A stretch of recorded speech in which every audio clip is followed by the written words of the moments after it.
دی debate میں خوش آمدید۔ آج ہم پاکستان کے مستقبل کے معاشی رستے پر دو بالکل مختلف تصورات پر بات کریں گے۔ ایک طرف ایک بہت جدید ٹیکنالوجی پر مبنی معیشت کا ویژن ہے، اور دوسری طرف ہماری جو روایتی معاشی بنیادیں ہیں ان کو مضبوط کرنے کی ایک ٹھوس حکمت عملی۔ جی بالکل، اور آج کی گفتگو کا مرکزی سوال بھی یہی ہے کہ پاکستان کی معاشی بقا اور استحکام کا اصل راستہ کون سا ہے؟ کیا ہمیں 2050 کے لیے مصنوعی ذہانت، کرپٹو کرنسی اور کان کنی جیسے نئے شعبوں کو اپنانا چاہیے، یا پھر جو ہماری فوری حقیقتیں ہیں جیسے بے روزگاری اور قرض، ان سے نمٹنے کے لیے زراعت اور اپنی ہنرمند افرادی قوت کی برآمد جیسے روایتی شعبوں پر توجہ دینی چاہیے؟ میرا ماننا ہے کہ پاکستان کو اگر واقعی خوشحال ہونا ہے تو اسے مستقبل کی ٹیکنالوجی پر مبنی معاشی ویژن کو اپنانا ہی پڑے گا۔ جبکہ میں یہ دلیل دوں گا کہ یہ ویژن جو ہے زمینی حقائق سے بالکل مطابقت نہیں رکھتا، اور پاکستان کو فوری مسائل کے حل کے لیے اپنی روایتی معاشی کی جڑوں کو مضبوط کرنا چاہیے۔ دیکھیے، میں اس مسئلے کو اس طرح دیکھتی ہوں کہ 2050 کے لیے ایک جدید معیشت کی تشکیل صرف ایک آپشن نہیں بلکہ ایک ضرورت ہے۔ یہ ویژن، جس کی بنیاد کرپٹو، مصنوعی ذہانت، آئی ٹی اور کان کنی پر ہے، یہ صرف مستقبل کے ساتھ چلنے کے بارے میں نہیں ہے۔ میرا نقطہ یہ ہے کہ ہم ٹیکنالوجی کی مدد سے ترقی کی کئی دہائیوں پر محیط ایک لمبی چھلانگ لگا سکتے ہیں۔ ہمیں وہ صنعتی دور دہرانے کی ضرورت نہیں ہے جس سے مغرب گزرا ہے۔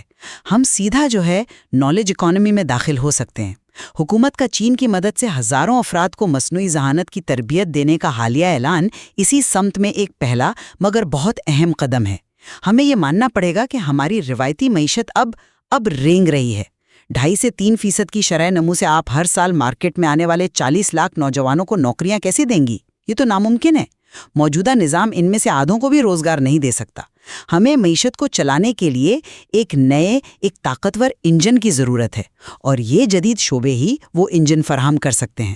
یہاں پر میں آپ سے اختلاف کروں گا۔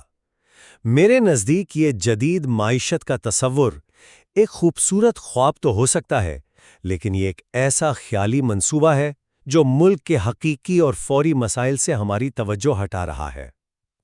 آپ 40 لاکھ نوجوانوں کی بات کر رہی ہیں جو ہر سال نوکری کی تلاش میں نکلتے ہیں۔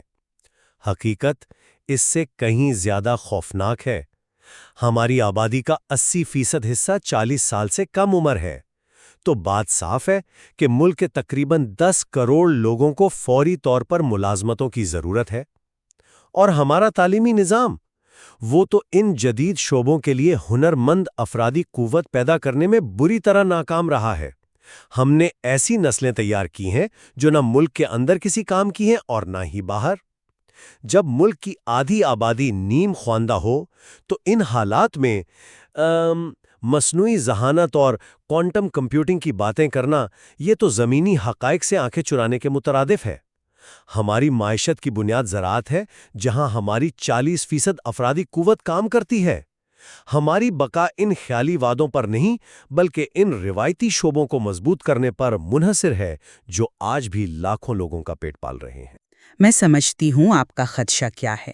افرادی قوت اور مہارتوں کا عدم توازن ایک تلخ حقیقت ہے، لیکن سوال یہ ہے کہ کیا ہم اسے ایک مستقل رکاوٹ مان کر بس بیٹھ جائیں، یا اسے ایک چیلنج سمجھ کر اس کا مقابلہ کریں؟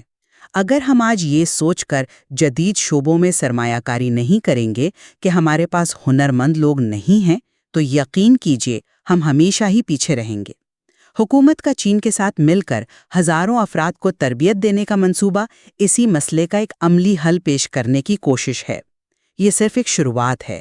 اگر ہم 2050 کا ویژن حقیقت بنانا چاہتے ہیں تو ہمیں آج ہی، مطلب اسی وقت، ان مہارتوں میں سرمایہ کاری شروع کرنی ہوگی۔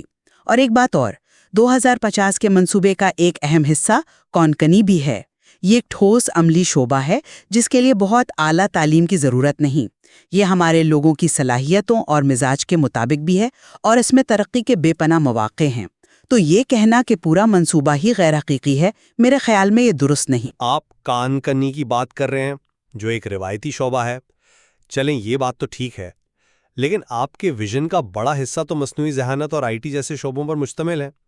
ان کے لیے تو اعلیٰ مہارت چاہیے۔ آپ کہہ رہی ہیں کہ ہم ہزاروں لوگوں کو تربیت دیں گے، لیکن مسئلہ تو کروڑوں کا ہے۔ جیسا کہ ماخذ میں ذکر ہے، ہماری کم از کم 2 نسلیں مناسب تعلیم اور ہنر کے بغیر جوان ہو چکی ہیں۔ یہ کروڑوں بے روزگار نوجوان آج مایوسی کا شکار ہیں۔ وہ جرائم پیشہ گروہوں اور دہشت گرد تنظیموں کے لیے اب ایک آسان ہدف بن رہے ہیں، جس سے ہمارا معاشرتی ڈھانچہ اندر سے کھوکھلا ہو رہا ہے۔ آپ چند ہزار لوگوں کی تربیت کی بات کر رہی ہیں، جبکہ یہاں کروڑوں نوجوانوں کی زندگیاں داؤ پر لگی ہیں۔ یہ صرف معاشی مسئلہ نہیں ہے، یہ ایک قومی سلامتی کا بحران بن چکا ہے۔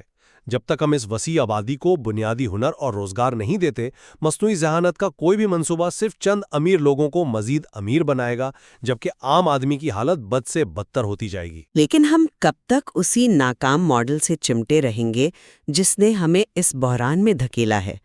ہماری روایتی معیشت خود وینٹیلیٹر پر ہے۔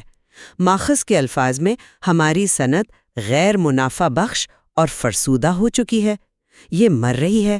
ہماری برآمدات سالوں سے ایک ہی جگہ پر کھڑی ہیں۔ یہ موجودہ معاشی ڈھانچہ ہمیں کہیں نہیں لے جا رہا۔ جیسا کہ ہم نے پہلے بات کی، یہ ہر سال کام کی تلاش میں نکلنے والے 40 لاکھ افراد میں سے صرف 20 لاکھ کو روزگار دے سکتا ہے۔ باقی 20 لاکھ کہاں جائیں گے؟ کیا وہ مایوس ہو کر ملک دشمن عناصر کے ہاتھوں میں کھیلیں؟ ہمیں ایک نئے معاشی ماڈل کی ضرورت کوئی شوق نہیں بلکہ ایک مجبوری ہے۔ 2050 کا ویژن ایک ایسا ہی نیا ماڈل پیش کرتا ہے جو اعلیٰ قدر کی صنعتیں پیدا کر کے معیشت کو ایک نئی زندگی دے سکتا ہے۔ یہ نیا معاشی ماڈل ایک خوش آئندہ فریب کے سوا کچھ نہیں۔ آپ عملی طور پر اسے کیسے ممکن ہوتا دیکھتے ہیں؟ جب ہماری آدھی آبادی نیم خواندہ ہے تو وہ کوانٹم کمپیوٹنگ کے منصوبے میں کیا کردار ادا کرے گی؟ اصل حقیقت تو ایک ایسی معیشت ہے جہاں لوگ 2 وقت کی روٹی کے لیے جد و جہد کر رہے ہیں۔ جب لوگوں کے پاس اپنے بچوں کو کھلانے کے لیے پیسے نہ ہوں تو آپ انہیں مصنوعی ذہانت کے خواب کیسے دکھا سکتی ہیں؟ یہ بلند و بانگ دعوے ان لوگوں کے لیے بالکل کھوکھلے اور بے معنی ہیں جنہیں آج اپنے خاندان کا پیٹ پالنا ہے۔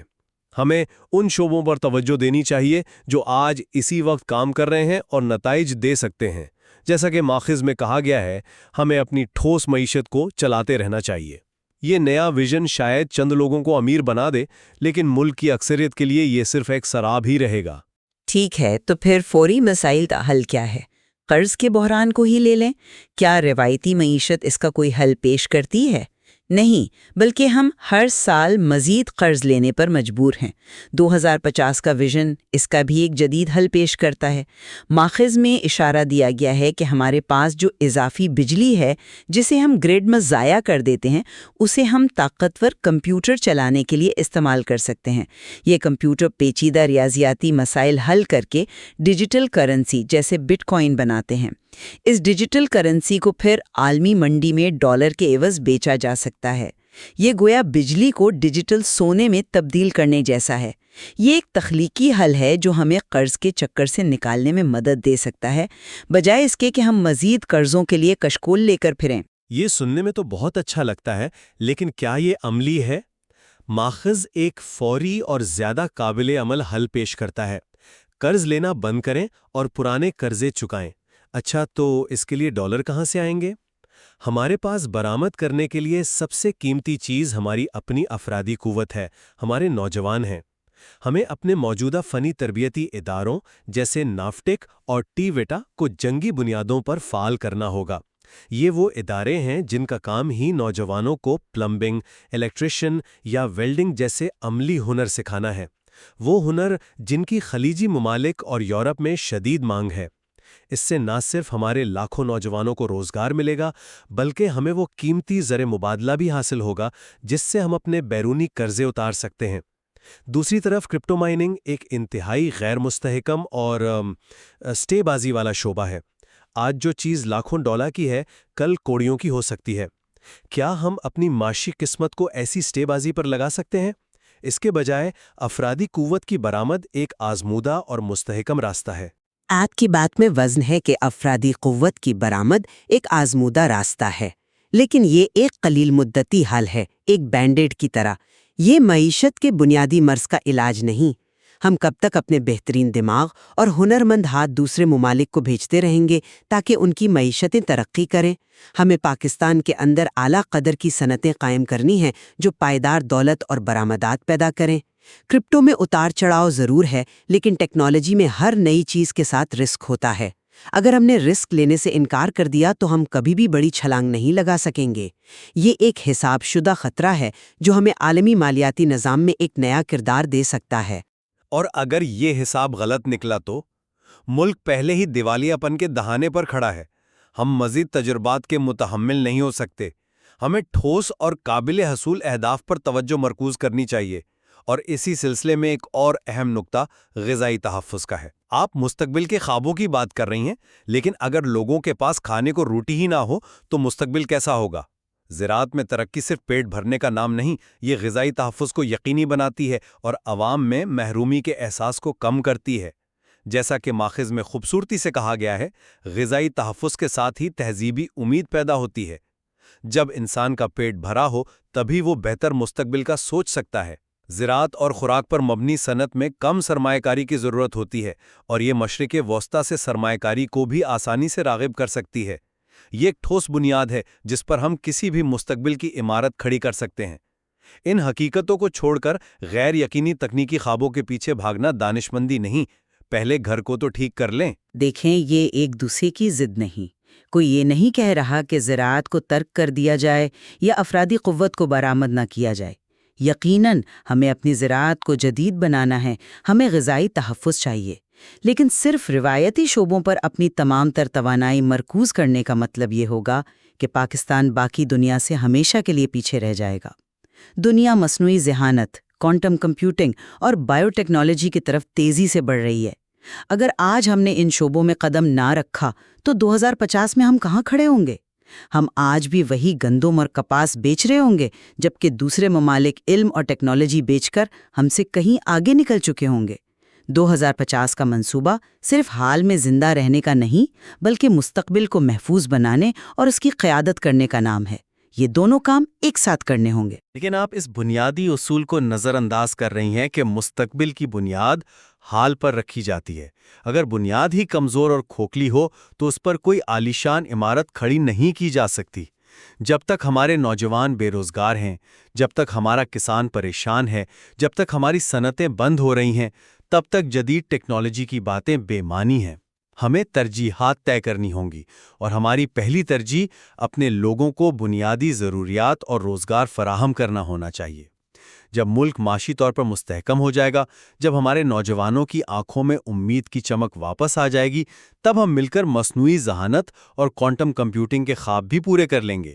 لیکن پہلے ہمیں اپنے پاؤں پر کھڑا ہونا ہوگا۔ تو خلاصہ یہ ہے کہ اگرچہ فوری چیلنجز حقیقی اور سنگین ہیں، لیکن ایک ماڈرن ٹیکنالوجی پر مبنی معیشت کے 2050 کے ویژن کو ترک کرنا ایک تاریخی غلطی ہوگی۔ یہ راستہ مشکل ضرور ہے، لیکن یہی وہ راستہ ہے جو پاکستان کو غربت اور قرضوں کے چکر سے نکال کر ایک حقیقی معنوں میں خوشحال اور محفوظ مستقبل کی طرف لے جا سکتا ہے۔ ہمیں مصنوعی ذہانت، کرپٹو اور کانکنی جیسے شعبوں میں سرمایہ کاری کرنی ہی ہوگی۔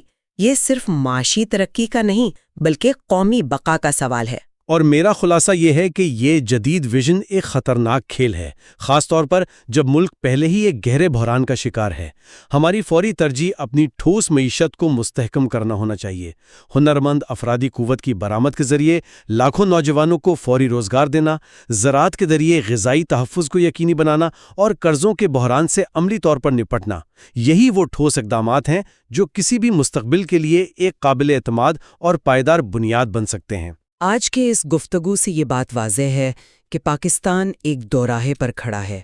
ایک راستہ طویل مدتی تکنیکی تبدیلی کا ہے جو ہمیں عالمی معیشت میں ایک نیا اور اہم مقام دلا سکتا ہے، جبکہ دوسرا راستہ فوری استحکام اور بنیادی ضروریات کی تکمیل کا ہے، تاکہ ملک پہلے اپنے پاؤں پر مضبوطی سے کھڑا ہو سکے۔ حتمی فیصلہ سننے والوں پر ہے کہ وہ سوچیں کہ ان دونوں میں سے کون سا راستہ پاکستان کے روشن مستقبل کی ضمانت دے سکتا ہے۔